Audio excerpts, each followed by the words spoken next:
I want to introduce is Erik Hayden. Erik, why don't you come up? Erik is the president of Urban Catalyst, and he's responsible for developing more than $3.5 billion in real estate projects, including over 2,300 residential units in the Bay Area.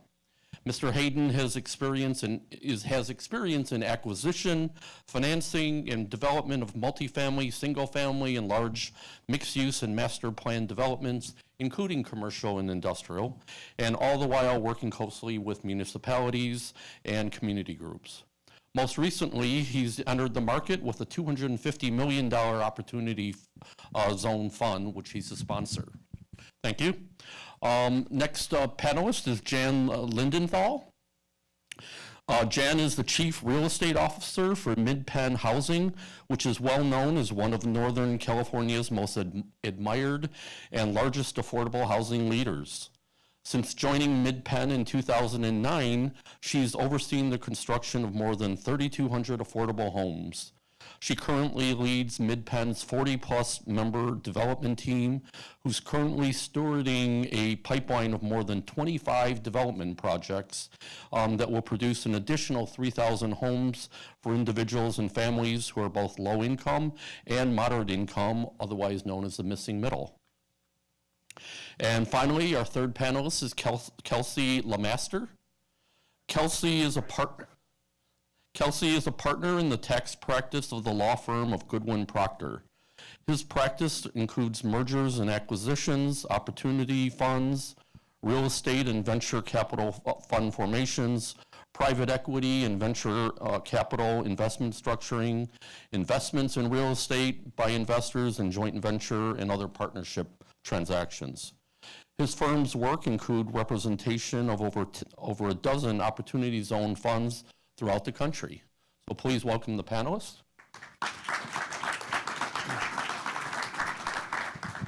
So earlier you heard Michael talk about the benefits to investors, and there's quite a bit. Obviously from an investor's standpoint, they get 100% deferral of their capital gains. Who doesn't like that?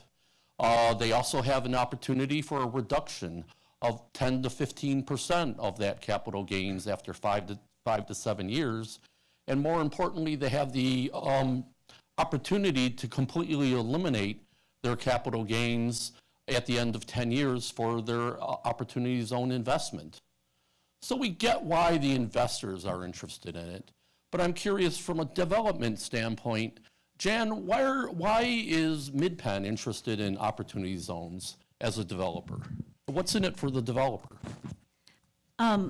Several reasons. One is that as a nonprofit affordable housing developer and owner, we own properties that are located in Opportunity Zones that we want to be able to redevelop. So that's one reason that we're interested. The other is that we're working really hard at trying to figure out how to address this missing middle, which is the folks that make too much to qualify for conventional affordable housing programs but still can't afford a market rate apartment. And in order to serve that group, we've got to find non-traditional sources of capital. And the reason that we're actively engaged in exploring Opportunity Zones and how they could be applied to that is to try to crack that nut. Okay, thank you. Erik, you're not only a developer, but you also are a fund sponsor. What's in it from you? I don't know if you do much affordable housing, but certainly on the market rate development. And again, we certainly understand why investors are interested in it, but what does an Opportunity Zone do for a developer?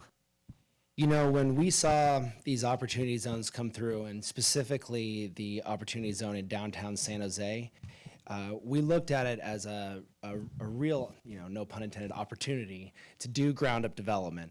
You know, we put together a team at Urban Catalyst that has a lot of experience doing ground-up development, and we were doing development in Opportunity Zones before there were Opportunity Zones. In fact, we've done about 1,000 units in Opportunity Zones.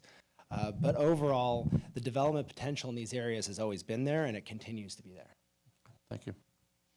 And Kelsey, you represent Opportunity Zones, or the creation of Opportunity Zone funds, a dozen or more so across the country. First of all, who do you represent? Do you represent the investors, the developers, the fund managers? Yeah, so we tend to represent fund sponsors. So the folks who are building opportunity funds for investors.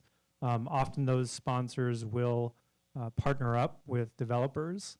In some cases, we are working with folks who traditionally were developers, but are sort of transitioning more into fund sponsor / developers where they know how to do the deals in opportunity zones. And this is a very attractive source of capital that they can raise and build out an opportunity fund that then they can use to go and do the deals and develop the deals either on their own or with joint venture partners. Thank you. So can I ask a follow-up question? What do you see, since you work in multiple states, what do you see as the advantages of California's opportunity zones? Or are there, or are they all the same? Yeah, so I personally don't get too involved in the selection of opportunity zones or which states are better than others.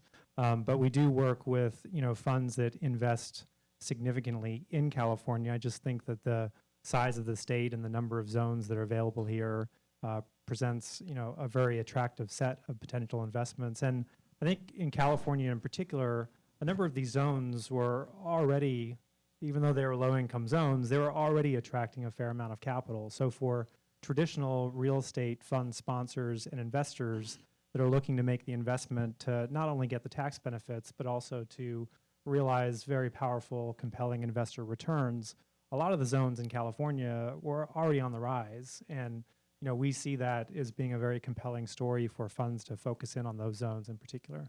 Okay. Well, Erik, you're obviously a fund sponsor as well. And do you view that your funds have advantages over other funds, or is it really more opportunistic to support some of the projects that you're doing? Well, of course, I think our fund has advantages over other funds. Primarily, our focus is real estate development in the Bay Area. We do a wide variety of product types, but the Bay Area is our primary focus. And of course, within the Bay Area, downtown Oakland and downtown San Jose.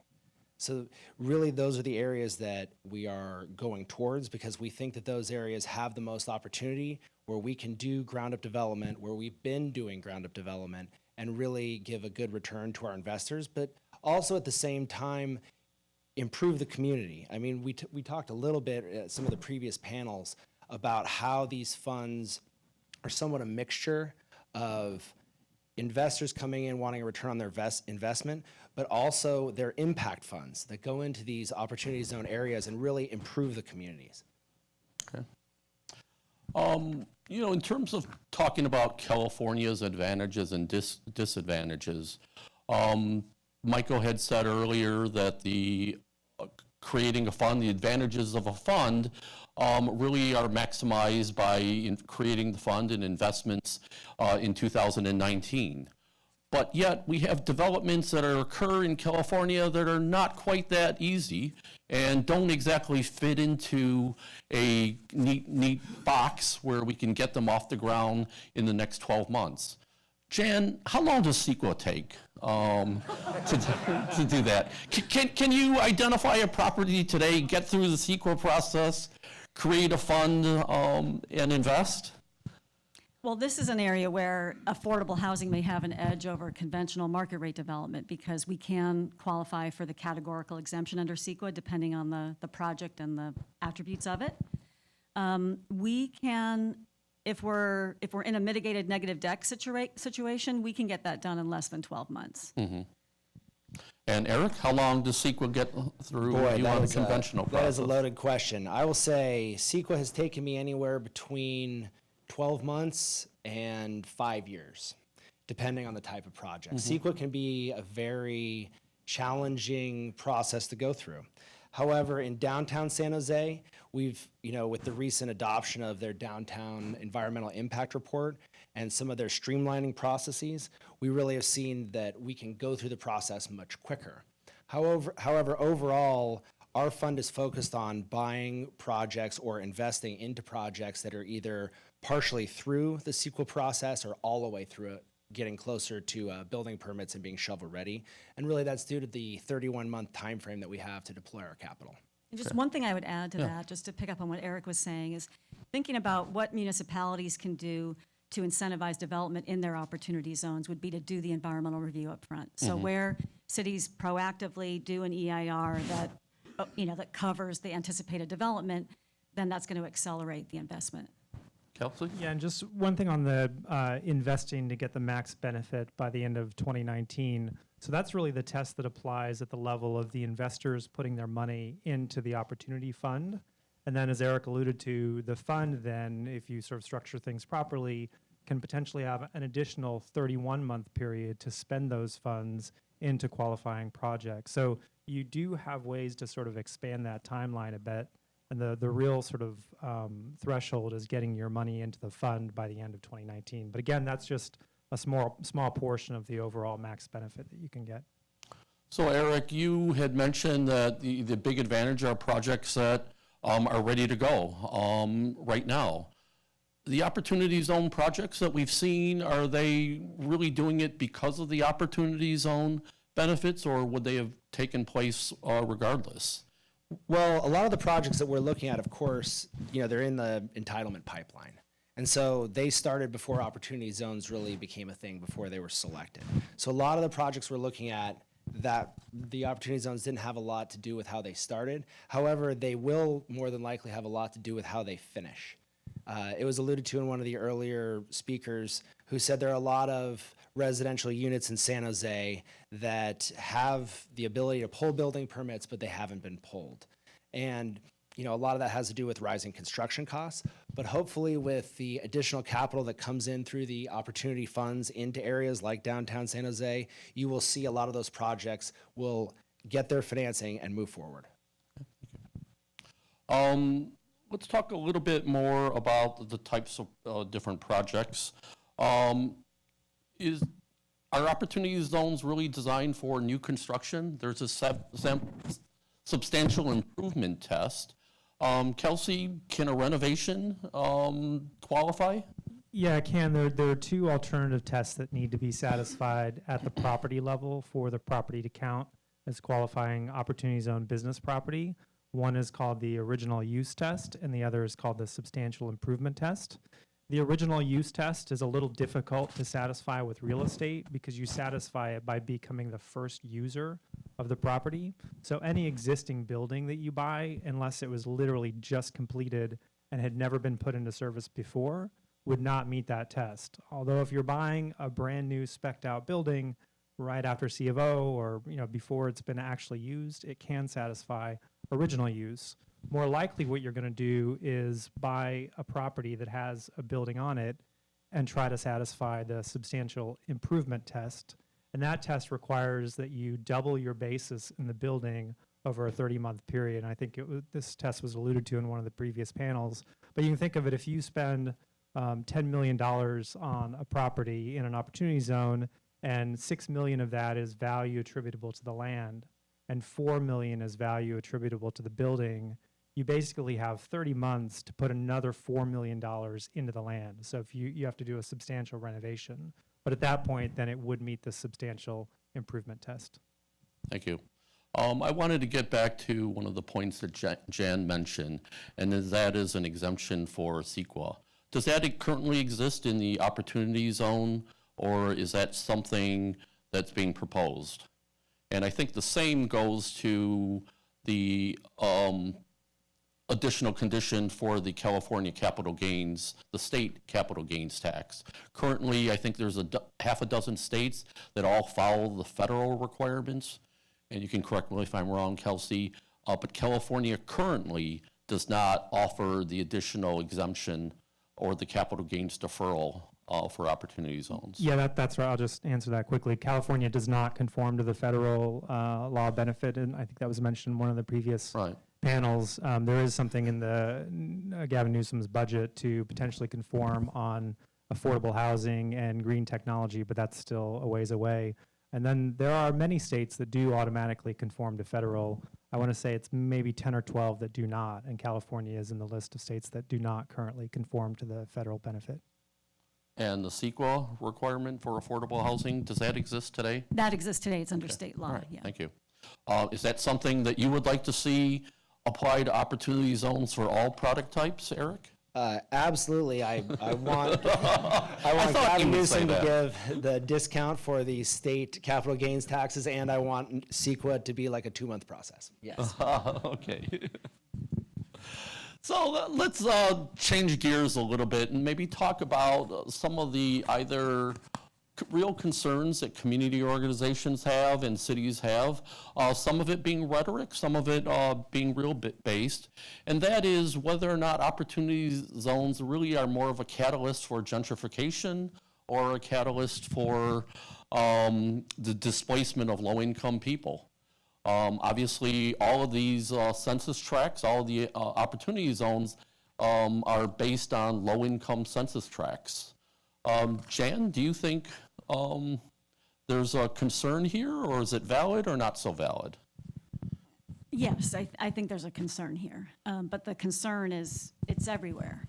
And so wherever investment is happening, there's a concern about displacement and gentrification.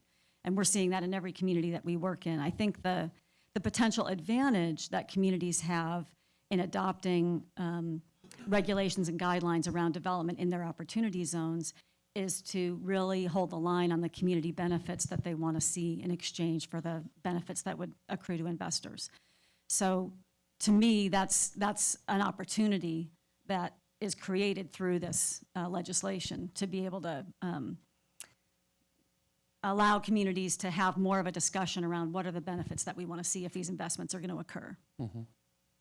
Eric, do you have a Yes. opinion? I mean, as Jan mentioned, this is an issue not only in opportunity zones, but everywhere. And every time new development occurs, it's a discussion that we have. I mean, overall, our goal when we do ground up development is when we create housing, it's to help solve the housing crisis. When we create office, it's to create new jobs, and the people that brings, that activates retail. It really is to create a synergy.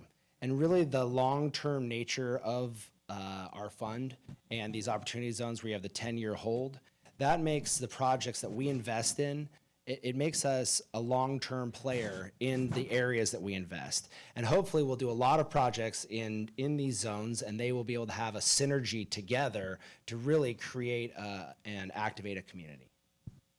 But ask me what changes would make it better. What changes would make it better, Jan?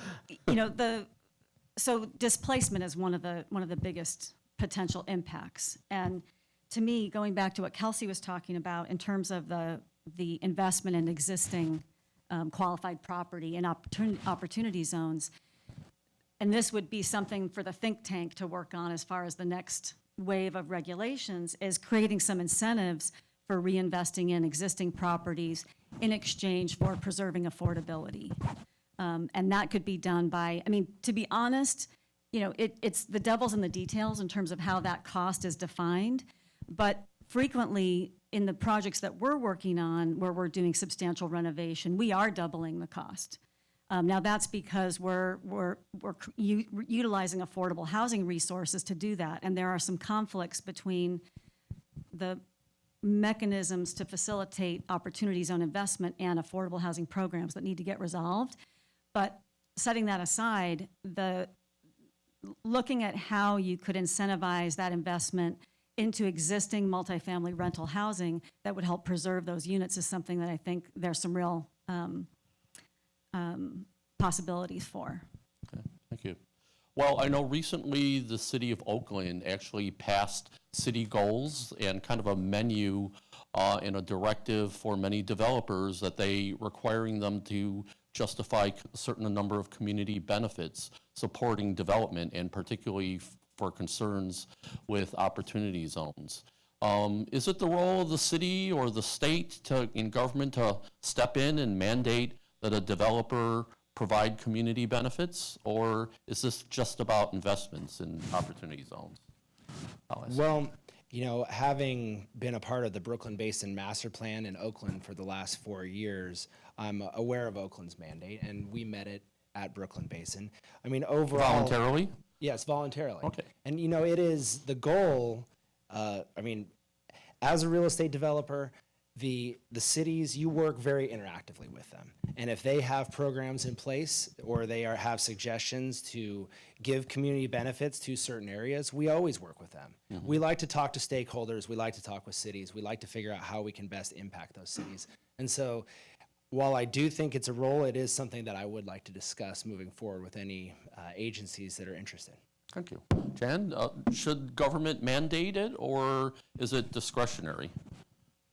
I think it's a combination, and I wanted to pick up on what some of the comments Daniel made in the previous panel about how, to me, it's part of the community's responsibility to, to make that ask of government and to really hold government accountable for the benefits that we want to see. And certainly that dialogue has happened in Oakland at a huge scale, and I think it's happening in communities all over. I can't go to any city council meeting without there being a line of people out the door talking about the impacts that are happening in their community today. So I think that's a big part of it. It's got to come from the community in terms of what are the benefits they want, what do they want to see in exchange for this investment in their community.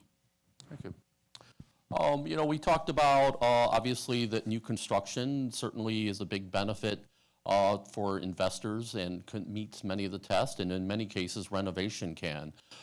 Kelsey, are there particular asset classes that work better besides residential, perhaps office, industrial, or is it just a function of adding value? Yeah, no, I think many of the traditional real estate asset classes can work very well in an opportunity fund. We see quite a bit of activity in both office and industrial. There can be situations where these other tests that apply at the business level could become challenges to a business that's operating in an industrial warehouse, for example. But if you're purely a real estate investor, you're investing in a fund that's going to buy the real estate and lease it out to an operator, it's really the type of asset class is not going to be all that relevant to your ability to take advantage of the incentives under this legislation. The more challenging aspects, at least from a structuring perspective, tend to be, am I going to create an opportunity fund that does one project with a handful of investors? That's relatively straightforward. Or am I sort of more ambitious in a sense, and I want to have an opportunity fund with many investors that draws lots of discretionary capital and wants to make many investments? And in some ways, that can be a much more sort of powerful way to come into the market because you can do a lot of things with more money, but it's also much more complex to structure that kind of a fund. Erik, I know you develop multi-classes of real estate and you have a fund. Are you seeing that there's a particular asset class that is more advantageous? Well, the way that we look at it, of course, is we do multiple types of product, including office, warehouse, multifamily, student housing, senior housing, hotels. Overall, we look at what the market is giving us, what the zoning designations that the city has put on certain pieces of property, and how the returns are looking, especially when it comes to construction costs. Maybe a more interesting way to answer the question is, what types of properties do we look at as an easier asset class when it comes to a reposition? So, Jan talked a little bit about how she repositions below market rate multifamily. We have a harder time looking at repositioning market rate multifamily because it's hard to, when you look at the cost of the building, it's hard to spend on a one-to-one basis and still have a project that pencils when you're looking at redeveloping market rate multifamily. It's easier when you're looking at, say, a big office redevelopment or industrial redevelopment. I wanted to get back and talk a little bit about your fund because it's centered in the Bay Area and principally, I believe, in Oakland and San Jose. Why those two communities? Well, those two communities for a number of reasons. The first is I've been a champion of downtown San Jose my entire career.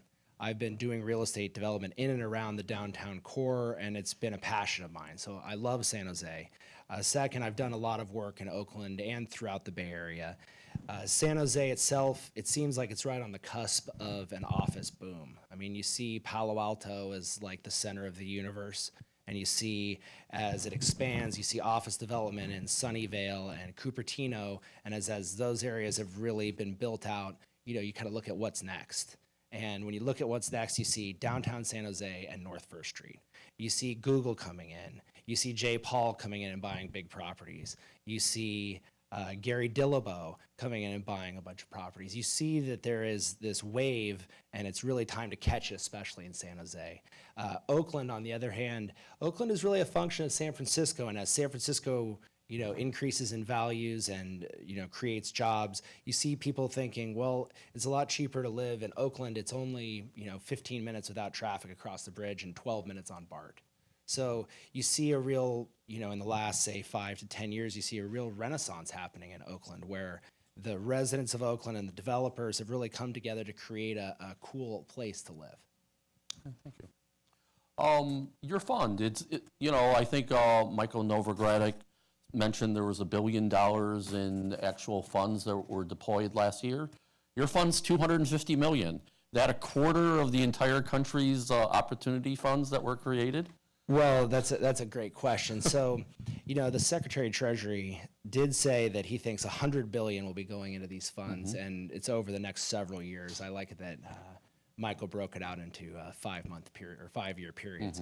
But overall, really the regulations from the IRS as they came out, the first tranche gave a lot of clarifications, and that was at the end of October. So you saw a lot of funds sitting on the sidelines really waiting for those clarifications to come out. One of the major ones was the 31-month time frame to deploy your capital. Before that, it was 6 months. I don't know how you raise $100 million and spend $100 million in 6 months. It just seemed kind of infeasible. There were several other clarifications, especially the one-to-one investment in property. Initially, it was one-to-one investment in the land and the building. It was clarified that it's just the building, which suddenly opened the door for, repositionings and renovations to be a larger part of the overall projects. So you saw that came out. You also see the new one coming out. You see people waiting for the clarifications before they make their leap into creating their funds. But we don't think we're going to have any issue at all raising money or spending money with the current regulations that are out. And do you view your fund as being more opportunistic versus strategic? Yeah, that's a great question. I look at our fund in both ways. We are opportunistic as in if I see a project in Seattle or Los Angeles or San Diego, I'm obviously going to take a look at it. I'm not going to say I'm not doing this project because it's not in the Bay Area. But strategically, we are focused on the Bay Area. The Bay Area is where we have all of our experience, where we have been working and operating for our entire careers. And we really like the job engine of Silicon Valley sort of as the backbone to our investments. We think our investments here will be safer because of it. And, we're lifelong residents. Here we are. Okay. So I'm curious, these funds, seem so easy. You self-certify to create a fund, and yet you've got an entire cottage industry being created. I think Nationwide Exchange Services in the room, and they provide services to funds effectively to help them manage it. Kelsey, what's the big deal? I thought you just self-certify it. What has to be done after that? Yeah, it's actually all that easy. So everybody, you build your own fund, self-certify, you'll be all set. Erik did it. Yeah, Erik didn't have any help, by the way. He did it all by himself. So no, there are easy ways to build an opportunity fund, and then there are hard ways. The easiest way is, like I mentioned, if you have a single project, you have a couple of investors that recently recognized capital gains, they're all ready within their 180-day window to put them into your fund. You're ready to go buy the asset. You've gone through CEQA. Everything's ready to go. And that's relatively straightforward from a structuring perspective, assuming all that other stuff works out. Now you say, well, I actually want to do a fund that invests in more than one project. Well, then it becomes sort of exponentially more difficult to manage through these rules, in part because there's still a lot of uncertainty, and in part because of this issue that I think Michael mentioned that we refer to as the interim gains problem, which, unless this is corrected, it basically says if you have a fund that owns more than one asset, when you sell one of those assets, you're unlikely to sell them both to the same buyer. Or let's say it's a fund with 10 assets. It becomes less and less likely that you're going to find a single buyer to buy everything. So normally with a real estate fund, you sell them off one at a time over a reasonable amount of time. And as you sell those out, the gains are allocated through to partners usually on their K1s, because you're usually setting up yourself as a partnership. The problem with that is that under the Opportunity Fund rules, those types of gains are not benefited at all. So it just simply doesn't work to have a fund with more than one asset sell off assets one at a time, unless you put in place something that's a little bit unusual and you sort of, end up developing structures that are, sort of work within the legislation as we have it now, although there's still some open questions.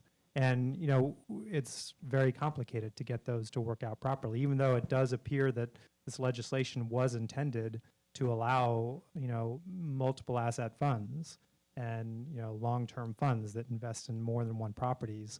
But getting those to work as a practical matter is actually pretty complex. I can definitely speak to the complexity of structuring the fund. I have a lot of experience with entity structuring, and this opportunity fund that I've created, Urban Catalyst, it took me 5 months and several $100,000 just to create the structure. Of course, Kelsey is my attorney and Michael is my accountant, and they helped quite a bit. Okay. So it's not quite so easy. Creating the fund's easy, but it sounds like there's a lot of things that go on subsequent to that. We like to say that creating the fund was challenging and complicated, but investing in the fund is very simple. I mean, I guess just to give you another example of one of the things that can become tricky if you have a fund where you're trying to attract capital from many investors. One of the requirements to get the benefit is that you have to have a capital gain that you want to invest in the fund, and you have to invest that within 180 days. So that's pretty easy if it's, Erik and one investor. You just sort of line everything up so that that investor has gains and can put those gains into the fund within 180 days. But now assume you have 20 investors, and they've all recognized gains at various different times, and they probably can't all invest at the same time because some of them are going to be outside of that window. So then you've got to, well, how do I build my fund so that I can leave a reasonable enough sort of open window for investors to come in at different points, maybe throughout the entire year of 2019? Do I pay some of them a preferred return, or do I sort of let them all come in at different times but on the same terms? And just that one requirement, the 180-day rule, becomes very difficult the more investors you layer on. Thank you. So that's an interesting point. The funds come in various different forms. To me, my brain, my simple brain, understands a single investment, single asset, single investor fund, and what happens in there. In the case of multi-assets, multi-investors, how do you redeploy funds with the timing that's so different within that 10-year period? Yeah, well, right now there's no real rule that allows you to sell an asset within a fund and redeploy those proceeds into another asset, even if the new asset is in an opportunity zone. Now, this is one of the items that the letter from the co-sponsors of the bill talked about to Treasury, saying, look, we intended for there to be reasonable ability for a fund to reinvest proceeds, so you don't have to literally, when you invest in a project, hold that project for the entire 10-year period.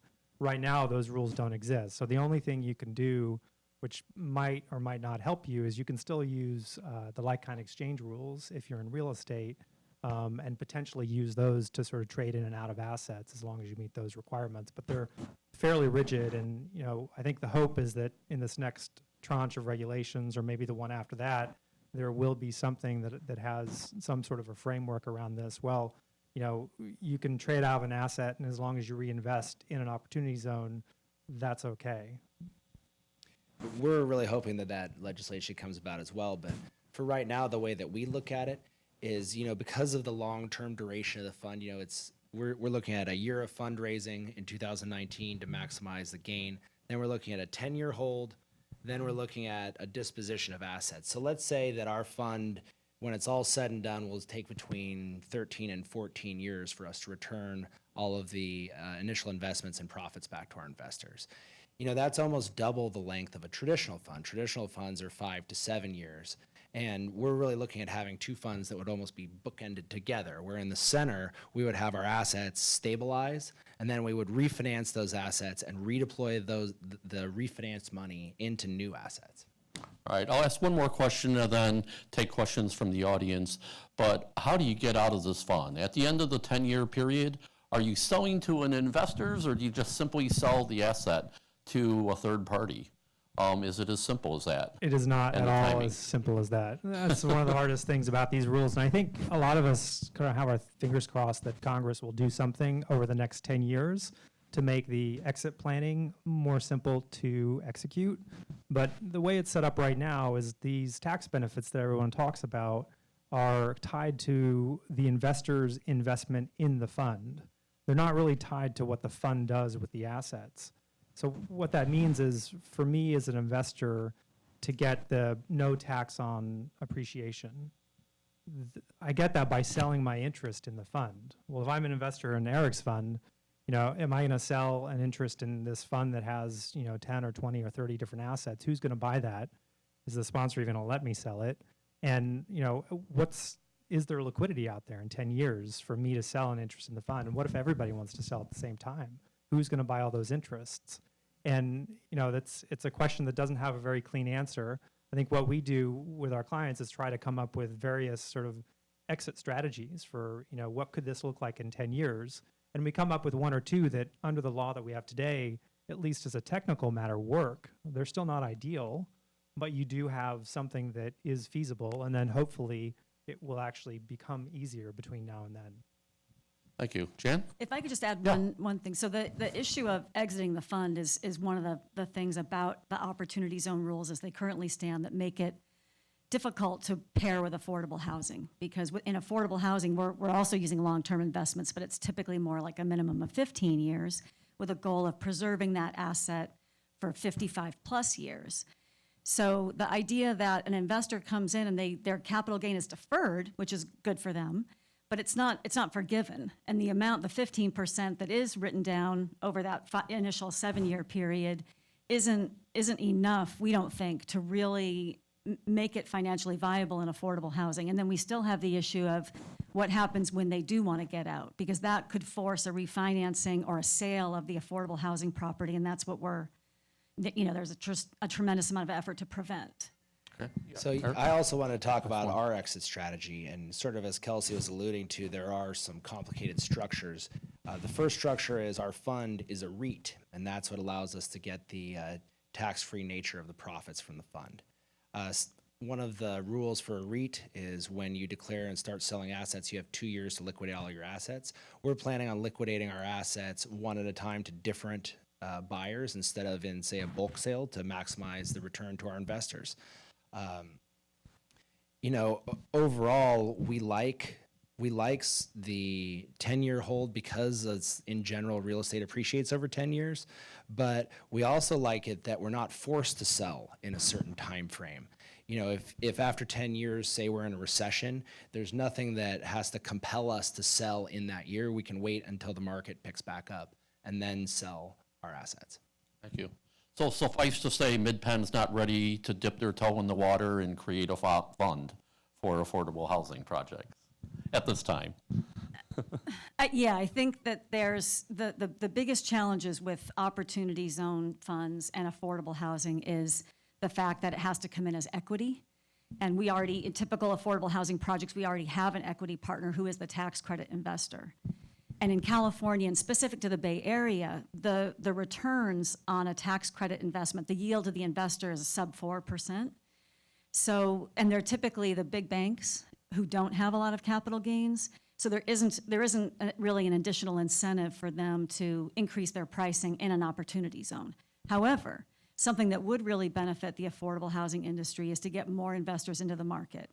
And to the extent that other investors who do have capital gains, that this incentivizes them to get into the tax credit market and helps them match the returns of the big banks, then there would be more competition, which is always a good thing.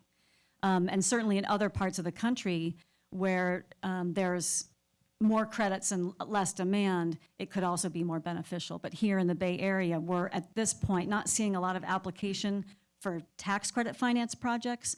The application that we're really pursuing is for workforce housing that would be non-tax credit assisted. Thank you. So with that, I'll throw it open to questions from the audience. Hang on.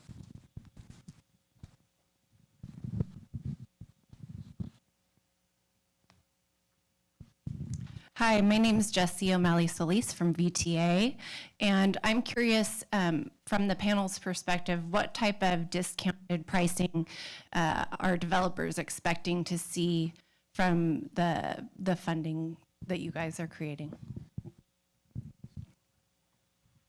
Equity cost out into the market. What's the expected discount? Sure. So I think if I could rephrase your question a little bit, are you asking specifically, are we going to be able to pay more for land, or if we're a joint venture financing, are we going to be able to give better terms than other types of investors? And the answer is we're really looking for projects that are closer to market rate. And, you think of our competitors, we're structured very much like a traditional real estate equity fund. A lot of our competitors, other real estate equity funds that focus on ground-up development, they raise their money from pension funds and endowment funds that don't pay taxes.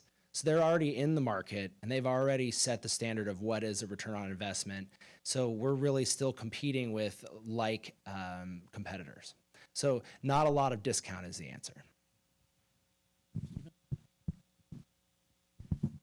Hi, yes, Stephen again from the council. Question for Eric and the panel. I'd be curious the extent the proposed reasonable 31-month working capital period enables you to look at projects that are not yet through entitlement. I'd just be curious, to what degree do you see that enabling other projects that are not yet through the pipeline? Well, we look at the 31 months as a good time frame overall for us to be able to deploy capital. And one of the things that we're going to do in order to make sure that we're able to deploy that capital in that time frame is our first couple of projects we're going to do with all cash, so we can get all of our money out into the market. We're always able to refinance and pull that money back and then redeploy it into new projects. So from an entitlement timeline, I can always get into contract on a property that needs entitlements and say it takes 30 months to get through CEQA and everything else. And I can always do that as, say, a secondary or third round of projects. As far as new projects coming in, it's always good when you see opportunity funds created, focus on opportunity zones. It's going to create a lot of capital that has to invest in specific areas. So I would think that a lot of property owners are going to see that there is this availability of capital, whether or not it's necessarily less expensive or not. Supply and demand says that if there's a lot of people going after one project, it's definitely going to, increase the affordability of our products. But we think that overall people will be coming into the market, people will be entitling their properties, and it should create more projects in the pipeline. Yeah, and I would just agree. This is a strategy that Erik alluded to of how do I sort of maximize what the 31 months is giving me? And, one way that you might think about that is, well, if I'm going to raise $100 million or maybe smaller, $10 million of equity capital, but I also tend to finance real estate at 60 or 70%. How can I sort of use those two things together with a 31-month rule to get me maybe more than 31 months? And, one idea there is, well, I'll spend all the equity capital first and let those investments sit. And then as new investments roll in, I can refinance out the equity in the first investments and then use those dollars to invest in the next round of investments. So, there are some ways like that you can think about trying to get the most out of how that 31-month rule works. And, there are, as always, going to be sort of areas of uncertainty here, but, we tend to think, are we doing what the legislation is really supposed to do? And the answer is often yes, if you're putting more money into the zone. Hi, Ralph Borelli, Borelli Investment Company. Kelsey, I have a question on the 31-month deployment and the definition of that. So if you're going through CEQA, you go through all that brain damage, you get your CDs put together, you enter into a GMAX construction contract, so you're contractually obligated to build the building, but due to the timing of construction, you can't spend the money during that period of time. If you're signing that contract to build the building, does that constitute deployment? So, I don't know that this is entirely clear. I think my view would be that you have to actually spend the money for you to meet this test. So the test says that you can't have more than 5% of your gross assets consist of cash and working capital. So that's the test. That's kind of the starting point. And what the 31-month rule is, it says, well, you don't have to worry about cash or working capital violating that test as long as you have a reasonable working capital plan to spend that money on qualifying expenditures during 31 months. And so the first step is, do I have a plan that, at least in theory, could be satisfied where I spend all the money in 31 months? You want to be able to get to that point. And then, the follow-up questions are, well, what if I don't finish? Or what if the project dies? And those what if questions don't have clear answers. But again, I tend to hope optimistically that if you're acting reasonably and you're spending the money according to the plan, if things happen that are outside your control, or if the plan takes longer, that you'll be okay. That'll be clarified in a way that's helpful, or at worst, you'll sort of have a violation of the fund terms. But a violation of the fund terms in this context generally just means you pay a penalty, which is sort of a monthly penalty, like an interest charge. So it's not like everybody loses and you go home, right? So you may have to pay some money to the IRS in the worst case. Thank you. I'll take the moderator's prerogative of asking one last question. And since we're in City Hall, Kelsey, I'll have to ask you, is there a role that opportunity funds to fund public infrastructure? Yeah, I think maybe. I mean, I have a couple of clients that are looking at very large opportunity zone projects. I don't think they're technically infrastructure, but they're multi-phase projects that'll take many years to complete. And I think there are ways to make those work within the opportunity zone legislation. I mean, you do run out of time in 2028. That's when the zones expire. So I think you probably need to have a plan to be finished building by 2028. But I can't think of anything that would take infrastructure projects off the table from an opportunity zone perspective. Okay. Well, thank you for our panelists. Please give them a hand. And they'll certainly be available after to answer additional questions. Thank you.